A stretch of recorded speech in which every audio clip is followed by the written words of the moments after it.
gente querida, alegria do encontro. Estou aqui nesse ativismo delicado por uma estética da vida viva. Hoje, ai, que dó, o último domingo do Advento. Eu simplesmente adoro esse Advento e adorei compor as peças para trazer para vocês do Advento poético. Por que a gente faz isso? Claro, a gente faz isso pela alma. Por quê? Porque tudo o que fazemos é em honra à vida viva.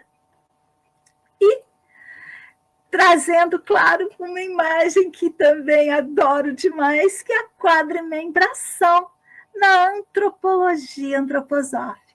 Eu estava pensando, sabe, eu estava escutando a nossa prefeita, Margarida Salomão, maravilhosa professora, já foi reitora da nossa Universidade Federal de Juiz de Fora, viva a universidade pública.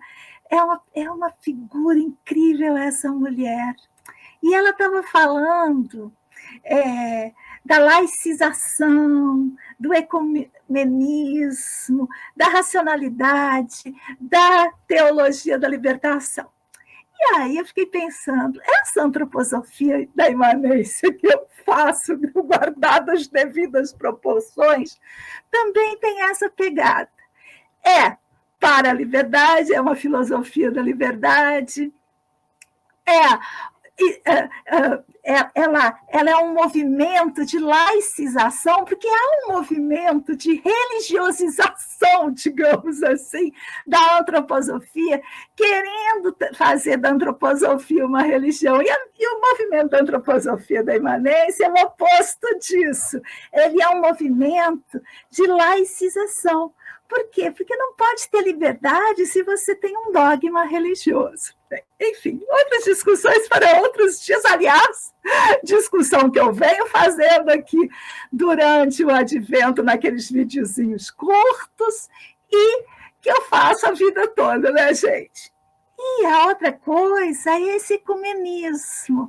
O ecumenismo que inclui quem é ateu, quem é agnóstico, que inclui todas as gentes e seus credos, porque mesmo a pessoa ateia da matemática pode crer naquela matemática. Então, todas as crenças são bem-vindas.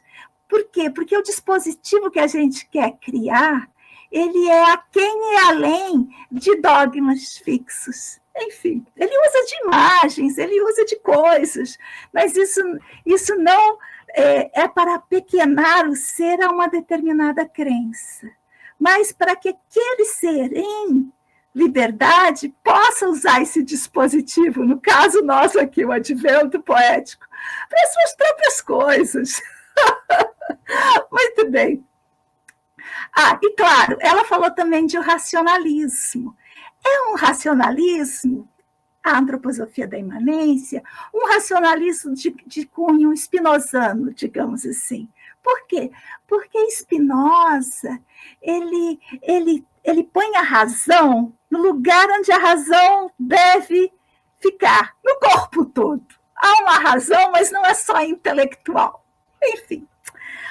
Muita coisa, né, gente? Para um domingo, dia 22, que não deve ter ninguém aqui, deve estar todo mundo no almoço da família, mas eu estou aqui, satisfeita. Hoje vai ser pizza aqui em casa. Muito bem, e hoje o reino é o hominal, o eu, o fogo, a identidade, as gentes.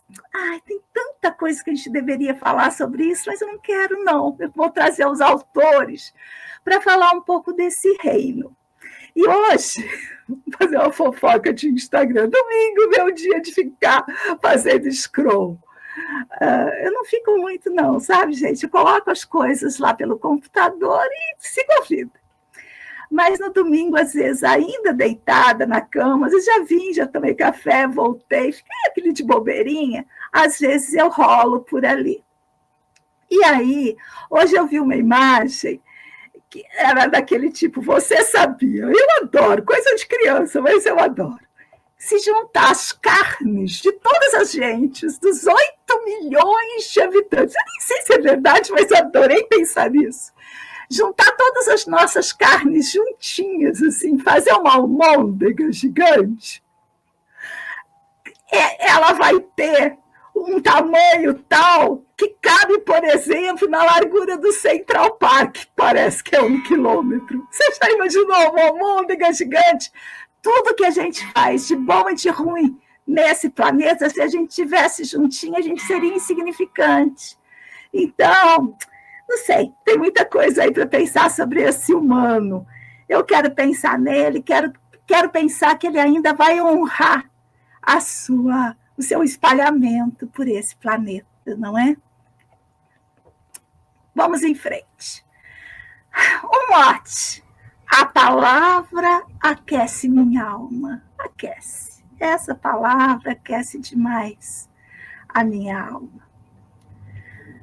Eu sou uma pessoa das letras, né, gente? Na formação também já passei pelas letras, tanto na comunicação social como nas letras mesmo. E um encontro de poéticas. Puxa, eu adorei demais ter passado esse advento na companhia de Maria Gabriela Lansol e Gaston Bachelard. E eu fiquei pensando que, tirando Deleuze, Spinoza e Nietzsche e Foucault, os 4 cavaleiros do Apocalipse, esses 2 são as duplas que eu mais opero com elas no cotidiano da minha docência.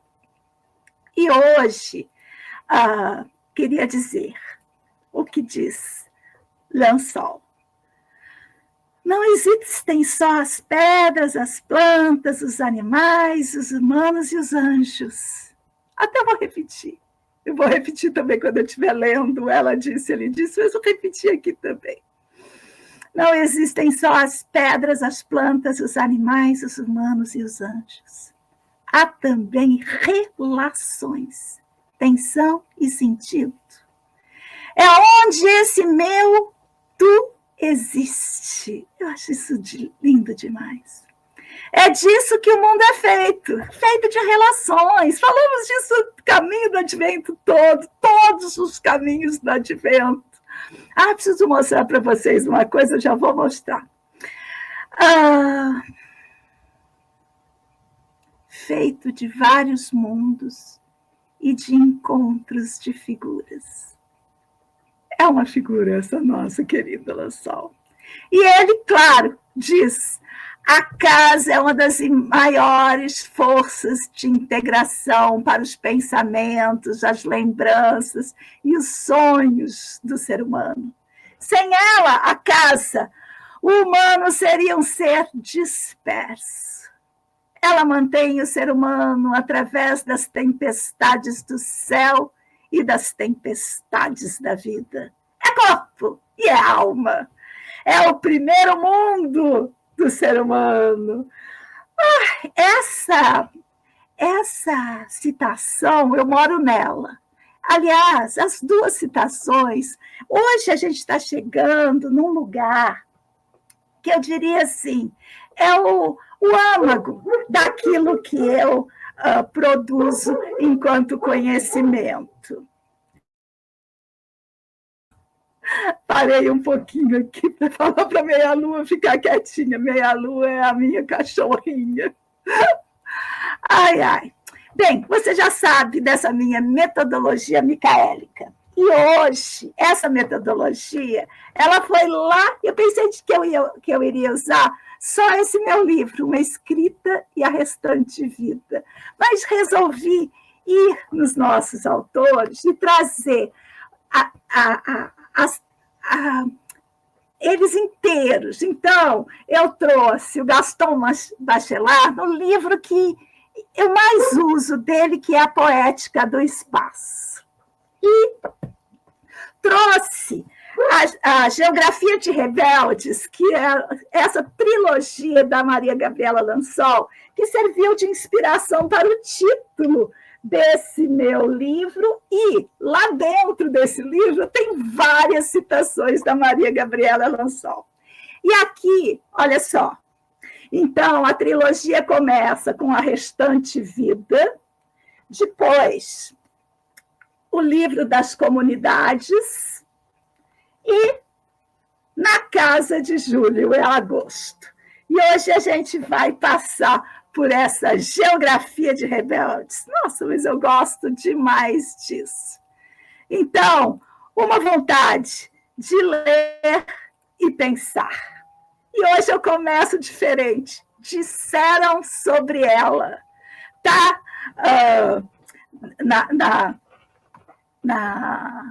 num dos livros, logo no prólogo. Diz assim: há 3 coisas que me metem medo. A primeira, a segunda, a terceira. A primeira chama-se vazio provocado. A segunda é dito vazio continuado. E a terceira é também chamada o vazio vislumbrado. Ai, acho isso muito forte. Ora, sabe-se que o vazio não se apoia sobre o nada. Há, sim, 3 coisas que metem medo. A primeira é a mutação. Ninguém sabe o que é ser humano. Os limites da espécie humana.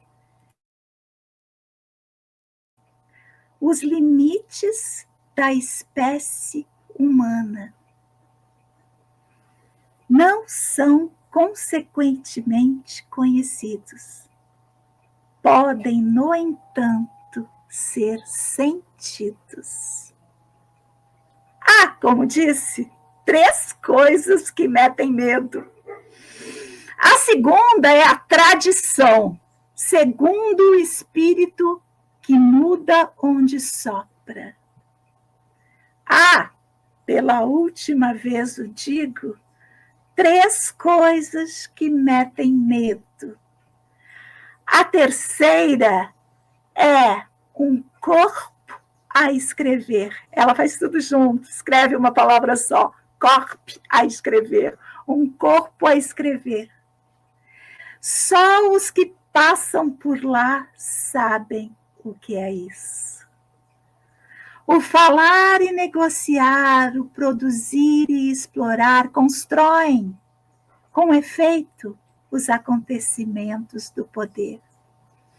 O escrever acompanha a densidade da restante vida. Escrever, como nesse livro, leva fatalmente o poder à perda. Ela continua o raciocínio, mas eu deixei ali, sabe? Deixei porque tem a ver com isso que a gente compôs nesse advento. Como é que a gente põe o poder, esse poder, que não é o que ela está falando, mas esse poder a se perder, a não ter poder sobre nós, para que a gente não se apequene, ou se alienando ou adoecendo, que é o mote daquilo que a gente está fazendo aqui e que a gente vai fazer a partir do dia 25, todos os dias 15 horas, nas noites santas. Depois eu vou fazer o jabazinho, se eu não esquecer. Vamos lá? Ela diz: não existem só as pedras, as plantas, os animais, os humanos e os anjos. Há também relações, tensão e sentido, que é onde esse meu tu existe. É disso que o mundo é feito de vários mundos e de encontros de figuras. Ele diz: a casa é uma das maiores forças de integração para os pensamentos, as lembranças e os sonhos do ser humano. Sem ela, a casa, o ser humano seria um ser disperso.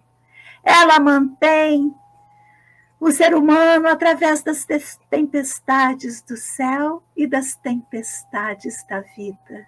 É corpo e é alma. É o primeiro mundo. da gente, do ser humano, diz ele. E ela diz: a casa, a verdadeira e a seguinte, ainda está por fazer. Ele diz: todo um passado vem viver pelo sonho numa casa nova. Hoje eu desci aqui com meu marido lá na construção. É artesanal, ele mesmo constrói. Esses dias chamou um pedreiro para ajudar, o divino, chama divino. E aí ele faz os tijolos, empilha os tijolos sem. É uma construção como essa daqui, ecológica, essa aqui que a gente fez petitinha, mas, digamos assim, um pouco mais formatada, mais aperfeiçoada, tem telhas, não teto verde que chove na minha cabeça, enfim. E eu estive lá pensando nisso, né? Quarto domingo do Advento, e ele me convidou para ir ver logo hoje. Eu falei, se tem o espírito da casa, para mim, o quarto domingo do Advento são as relações que se dão na casa. Eu acho a coisa mais potente para mim é isso. Muito bem, a casa nova. Essa aqui vai ser a casa velha, aquela lá a casa nova. Muito bem. Ela diz: a mover-se, olhava por vezes com fixidez um sítio, o mais belo de sua casa, a casa toda, porque toda a casa era bela e começava nesse olhar, ora o tempo das crianças, ora o tempo dos homens. Ele diz: não é mais em sua positividade que a casa é verdadeiramente vivida. Não é só na hora presente que se reconhecem os seus benefícios. O verdadeiro bem-estar tem um passado. Ela diz: estava escrito que a casa sonhada não podia servir de abrigo, nem de cama, nem de mesa, mas de lugar de batalha. E ele diz: todos os abrigos, todos os refúgios, todos os aposentos têm valores de onirismo consoante. A gente podia ficar nessa frase a vida toda, mas aqui é só para trazer a poética desses pensamentos junto à nossa subjetivação. Ela diz: pareceu a todos que a casa estava desabitada. Na terra fora deixado o livro, e os dois amavam-se estranhamente, trocando as páginas, os bichos, os pensamentos, a voz que havia de ter o texto e o corpo que havia de conter a terra. E ela ainda diz: corpo-alma. Ao que ele responde: a alma inaugura. E ela fala: a alma e o corpo não existirão separados. E ela intensifica: o texto é, pois, extensão a todo o corpo zoologicamente humano da dignidade teológica das almas. Ao que ele retruca: o bem dizer é um elemento do bem viver. E ele reforça: a poesia é uma alma inaugurando uma forma. Não, vou falar. Ela diz: deixai que entre em vós acender a minha luz na claridade íntima que cultivais. E ele diz: através das lembranças de todas as casas em que encontramos abrigo, além de todas as casas que sonhamos habitar, é possível isolar uma essência que seja justificação do valor singular de todas as nossas imagens de intimidade protegida. Ao que ela diz: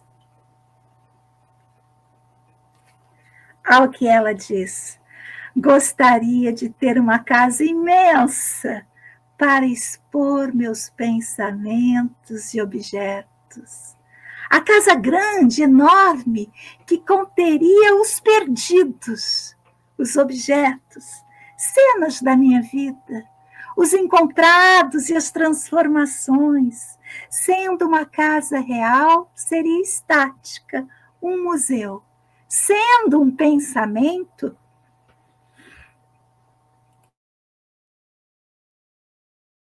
perdão, sendo um pensamento, encontraremos um lugar para viver. A única condição é o pensamento poder audaciar-se, exprimir-se em obra que fique em toda parte, ao que ele diz.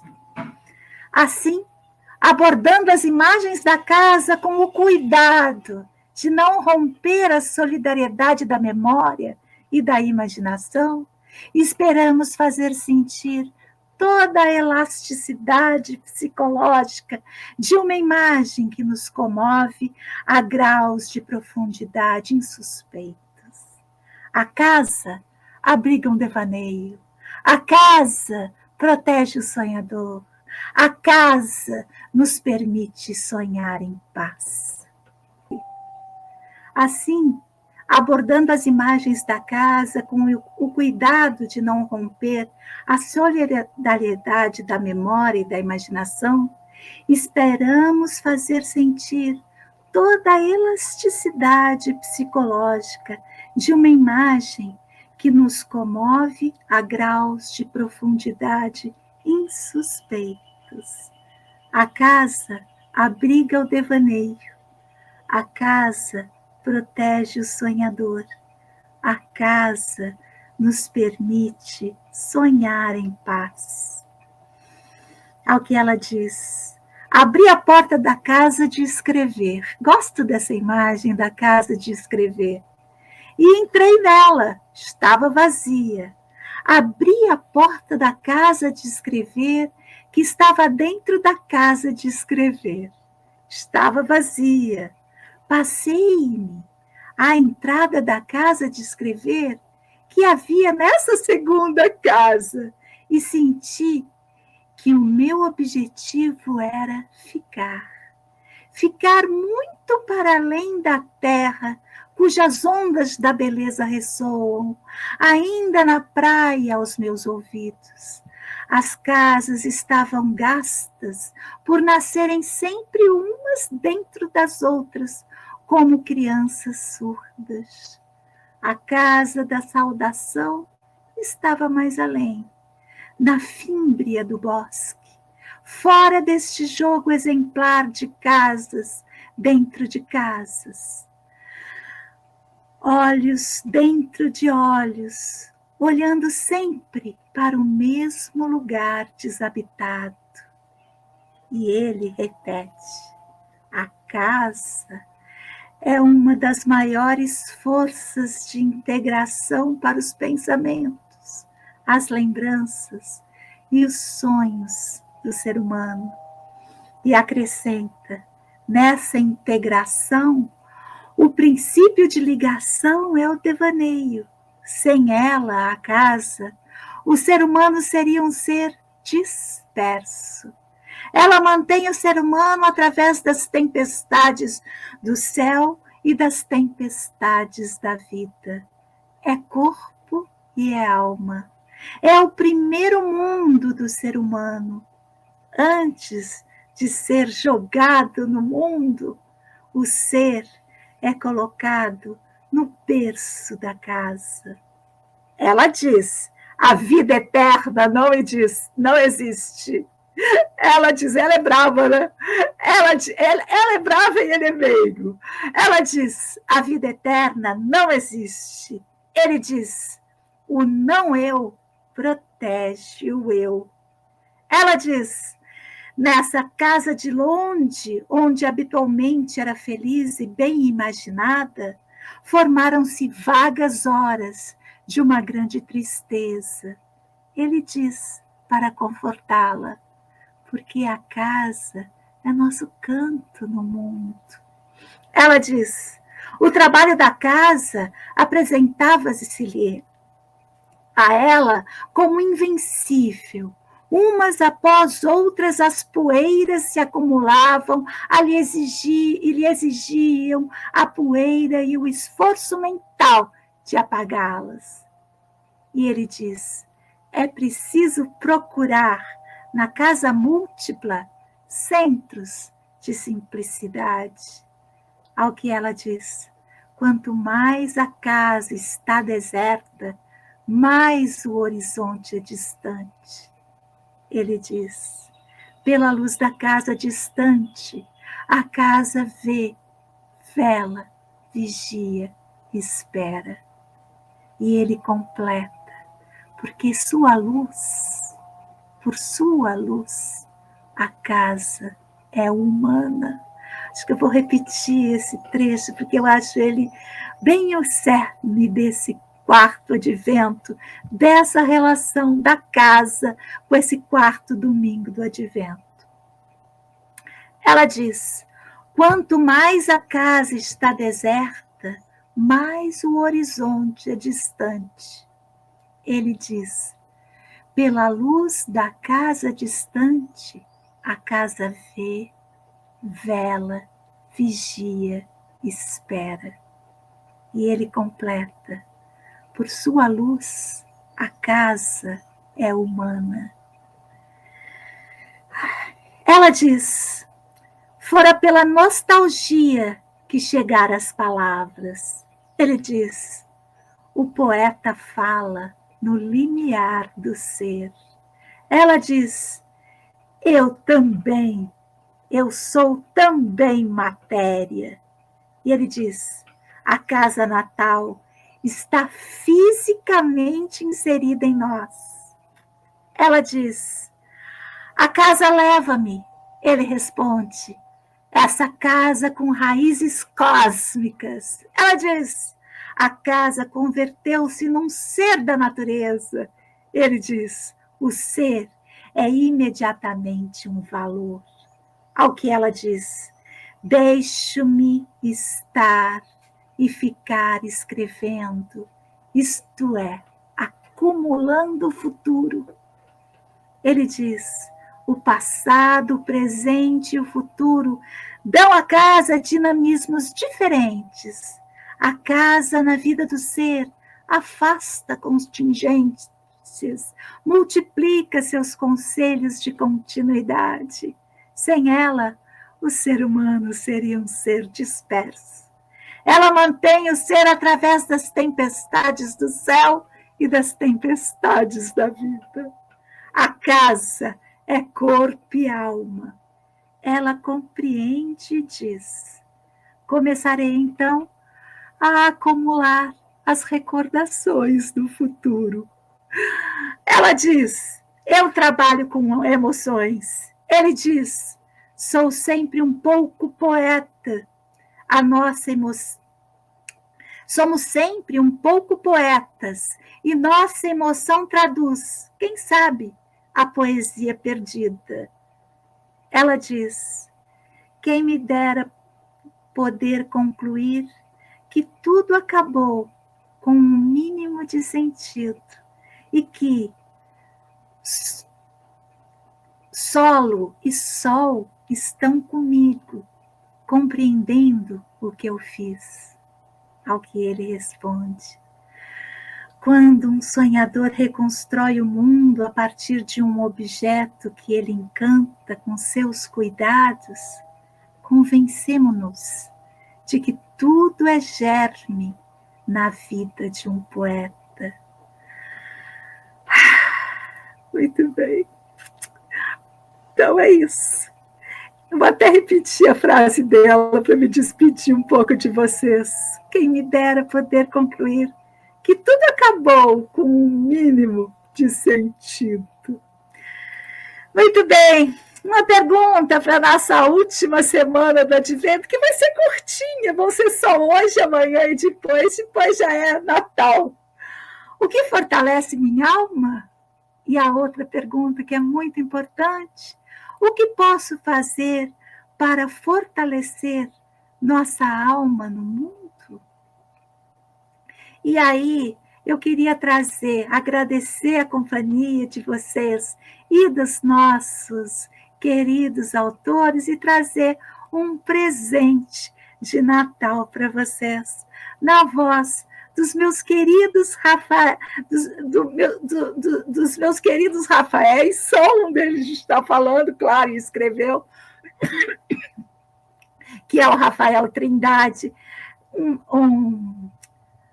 um texto maravilhoso com imagens lindas, que eu deixo aqui, desejando a todos um Natal pleno de alegria para você e seus entes queridos. Então, segue aqui o nosso futuro do pretérito. Futuro do pretérito. O barista pega o copo de papel e o coloca sobre a grade vazada. Máquina descartando sem pensar o pó usado. Moe e deposita um novo pó, acoplando as partes da máquina e apertando o botão com a precisão de um autômato. Enquanto o líquido escorre lentamente, despeja o leite na leiteira e o aquece com o vapor que escapa de um orifício estreito ao lado da máquina. O café fica pronto logo em seguida, numa sincronia apática, enquanto as fragrâncias se espalham pelo ar. O atendente mistura os dois líquidos e pergunta: açúcar? Mas seu questionamento ecoa pelo vazio. Com um gesto mecânico, ele fecha a tampa, escreve o nome do cliente com uma canetinha preta e se esforça para chamá-lo em voz alta. Uma pessoa, absorta no celular, pega o copo sem olhar para o rosto do atendente e sai sem agradecer. No copo, um aviso: cuidado, quente. O barista observa a porta se fechar, sem esboçar reação, sem sonhos nem esperanças, para logo em seguida repetir a mesma pergunta: bom dia, o que vai querer?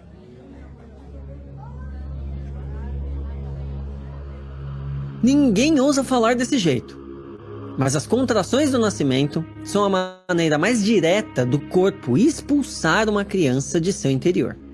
Claro, sabemos, ela ainda não está pronta, nasce frágil e indefesa, pois o seu cérebro desenvolveu apenas 40% do tamanho atual. Ainda assim, apesar de incompleto, o lado de fora é o único lugar onde ela cabe neste momento. Esperar mais seria tornar o parto perigoso para a mãe. Ser no mundo é ser cuspido por um útero. E todos nós fomos jogados neste universo com maior ou menor violência. Trata-se de um exílio forçado imposto pelo corpo da mãe. O choro inicial representa o medo de um lugar que não é de modo algum quente e acolhedor como o espaço de onde viemos. A existência é cinza e fria, mas bem mais espaçosa. Não escolhemos onde nem quando nascer, mas é assim. Alguns chegam antes de serem chamados. Outros pensam que nasceram no lugar errado. Não há outro caminho. É preciso insistir num lugar desconhecido que já estava aí muito antes de nossa existência tornar-se fato. Por estarmos mergulhados na sociedade, a vida nos coloca em uma relação íntima e direta com ela. A partir do momento em que entramos no mundo, este passa a roçar em nossa pele, soar em nossos tímpanos e iluminar nossa retina. São cheiros e sabores novos. Tudo é um espetáculo a descobrir, e mesmo o banal se enche de possibilidades. Esta relação de passividade sensorial ganha volume e se transmuta lentamente em planos e expectativas. Através de prazeres e dores acumulados, aprendemos a ansiar pelo futuro. O jogado aprende a se jogar mais longe. Imaginamos o que vai acontecer. Criamos cenários e fazemos planos. Ser no mundo é planejar o momento seguinte. Somos capazes de imaginar o que será daqui 5 dias, 5 semanas, 5 anos, 5 décadas. A vida se torna isso. Traçar caminhos. esboçar soluções, colocar metas, preparar saídas. Nos lançamos ao futuro com armas na mão. A sociedade aponta os caminhos abertos daquele momento, com placas mal sinalizadas, claro, como numa trilha desgastada pela selva viva. Logo percebemos que a vontade de correr se contrapõe à densidade da floresta. Ser no mundo é ser limitado pelas fronteiras que a realidade oferece.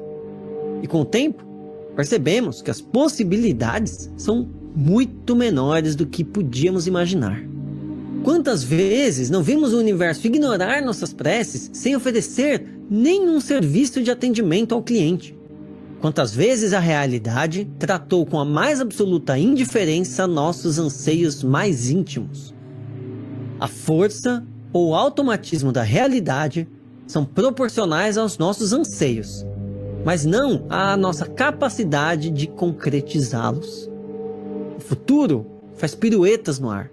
As reviravoltas nos confundem e a semente jogada no solo, mesmo regada com cuidado e dedicação, teima em não crescer. O porvir se torna lentamente turvo. Com o tempo, os planos envelhecem e perdem a validade. Lentamente, o futuro se torna passado sem nunca passar pela realidade de nossas vidas. É o que a gramática qualificou como futuro do pretérito. Nós seríamos, teríamos, faríamos e até mesmo amaríamos. Mas não, nada disso aconteceu. Apenas em nossas cabeças. O livro continua na estante, sem ser lido. A pessoa amada continua distante, sem ouvir nossa declaração de amor. O futuro veio e passou como um ônibus que se recusa a parar no ponto. É triste pensar o quanto de nós nunca virá a ser. O que nos obriga a observar, sozinhos, todos estes sonhos partindo para longe. Ser no mundo é estar de luto e enterrar sonhos que já nasceram mortos. Quantos presentes não foram e nunca serão vividos?